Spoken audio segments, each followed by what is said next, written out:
নমস্কার, আজ একটা অঙ্ক নিয়ে এসেছি।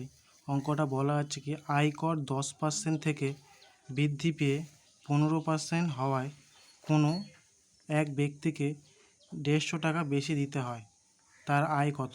মানে কোনো কর প্রথমে 10% দিতে হচ্ছিলো, তারপরে বৃদ্ধি পেয়ে 15% হয়, তাহলে তার 150 টাকা বেশি দিতে হয়, তাহলে আয় কত হবে? আয় হবে 3000 টাকা। এখানে কী বলছে 10 থেকে 15 হয়েছে, তার জন্য তার কত টাকা বেশি দিয়েছে? 150 টাকা। তাহলে প্রথম 15 থেকে 10 বিয়োগ করে দেবো, তাহলে কত? 5। তাহলে আমরা বলতে পারি 5%, এই বলতে পারি যে 5% মানেই 150 টাকা। মানে 5% বৃদ্ধির জন্য তো 150 টাকা বেশি দিই, তাহলে 1% মানে কত হবে? 150/5। তাহলে 100 মানে কত হবে? 100 মানে কত হবে?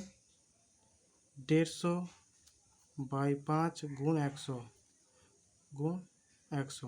যদি আমরা কাটাকুটি করি 5 একে 5, 30, 5 থেকে 150, 30 গুণ 100 করলে কত হবে? 3000। তাহলে কত টাকা হবে? এই 3000 টাকা হচ্ছে আর আয়। আশা করি সব বুঝতে পেরেছো।